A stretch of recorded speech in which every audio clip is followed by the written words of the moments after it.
Divided disciples. Jesus dealt with it all the time. We deal with it today too.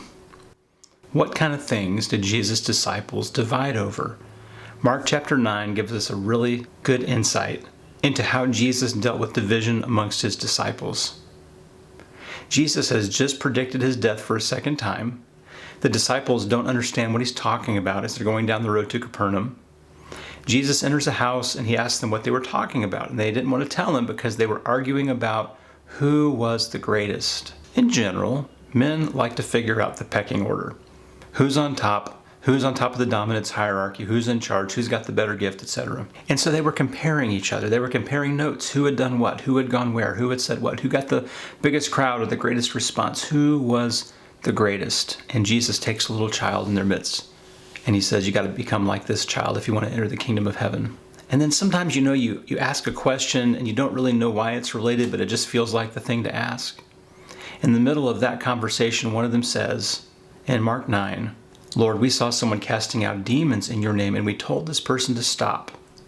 I don't know that the disciple realizes that this is pretty much the exact same thing that Jesus was just addressing.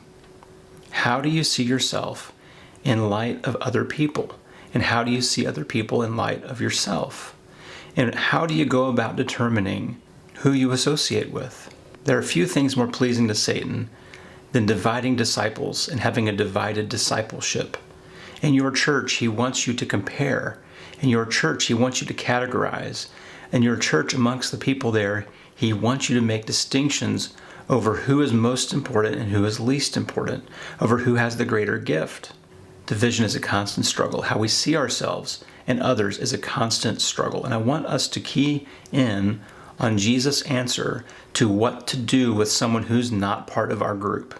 Because I think Jesus' answer gives us a great insight into how to deal with division amongst disciples so that we can bear fruit, so that we will not be distracted, so that we can stay on mission. Here's what Jesus said. Mark chapter 9, verse 39. Do not stop him, Jesus said, for no one who does a miracle in my name can in the next moment say anything bad about me, for whoever is not against us is for us. Truly I tell you, anyone who gives a cup of water in my name because you belong to the Messiah will certainly not lose their reward. Sometimes we justify dividing disciples from doctrine. And sometimes the line goes, whoever is not just like us must therefore be against us.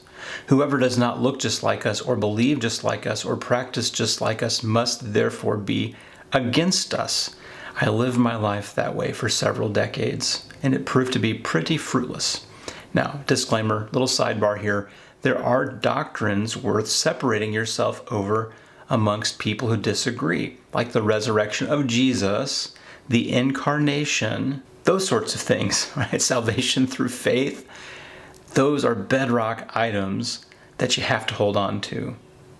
You're not really dividing with others by holding on to the core bedrock elements of the faith. In fact, the people who are going against those elements are actually the ones being divisive. You have to hold your ground on those places, and that's not being divisive. It's just being honest, and it's being faithful. We do not want to have division come into the body through pride. We do not want division to come into the body even over doctrine, as best as we can prevent it. But we're going to have to do our best to maintain the unity of the Spirit through the bond of peace. Now notice there in Ephesians, Paul did not say create unity, he said maintain the unity of the Spirit. It is the Holy Spirit who unites us as disciples. It is the Holy Spirit who sends us and empowers us and informs us on a united journey to be disciples who make disciples.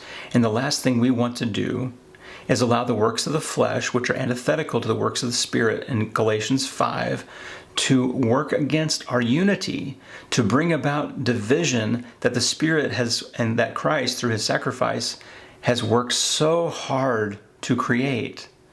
That through pride, comparison, and even through doctrine and tradition, we can divide disciples and become fruitless.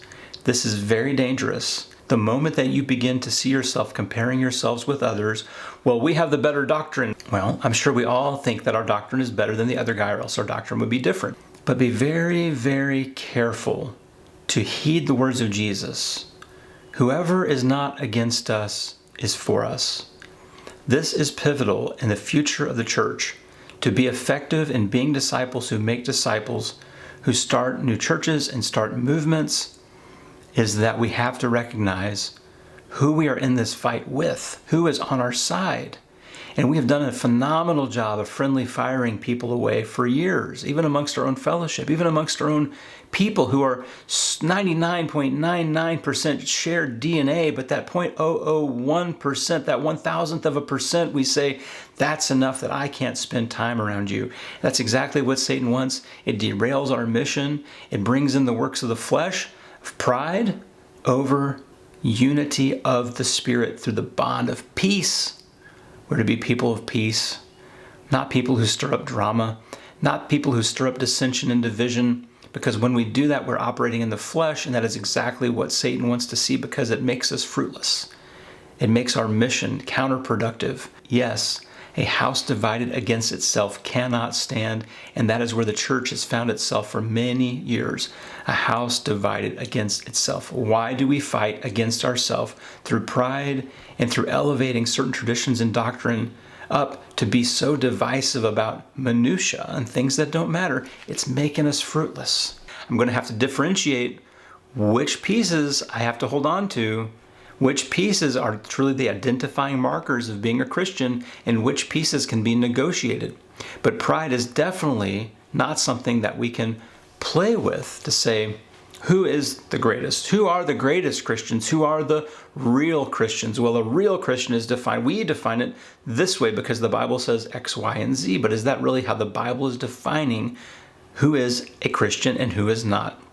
Again, I'm just warning, because the same problem that plagued the 12 plagues us today. And it's derailing our mission. It's derailing our message. It's lacking love. It's lacking the fruit of the Spirit, and therefore it's fostering pride, and therefore it is working against what the Spirit is doing among us. So let's put away pride and let's bring about peace. Let's take away dissension and bring about unity. Let's not lean into the flesh, but lean into the Spirit. Let's repent of our pride and embrace the humility that comes with accepting what God is doing in us and through us through the work of Christ and the Spirit. And I hope that it challenges you to think about your own life, think about your own doctrine, think about your own attitude, think about the way you see yourself in light of other people and how you see other people in light of yourself, and begin to see yourself and others in light of Christ and the work of the Spirit, so that you are not making comparison of pride games between your doctrine or your character or your actions or your ministry and theirs. I'll tell you, I emailed someone one time who you would know this person's name, and I was asking them some questions about some things that I found in something that they had written that appeared to be plagiarism, and it was plagiarism. And this person shot back at me and said, well, you haven't had as many baptisms as I have. Tell me about your work. I started calling names and doing all this nasty stuff that was just so fleshly, divisive. It's harmful. It comes from a bad place. And it is exactly what Satan wants in us. So don't buy into it. Whoever is not against us is for us. Wow. What if we actually took that seriously and took our sectarianism, and which means that we think we're the only ones who got this right, and repented of it? I'm sorry, Jesus, I have not lived by what you said. I took what you said when you said whoever is not against us is for us, and I turned it into whoever is not just like us must therefore be against us. I'm really sorry that I've done that. I repent, and I will pursue peace and unity of the Spirit over pride and comparison and division. Y'all take care, hit that like button and subscribe, and we'll see you again soon. Going to put another video up here on the screen for you to watch about the ministry of Jesus. I hope that you'll take a minute to watch that, and we'll see you again soon. Take care.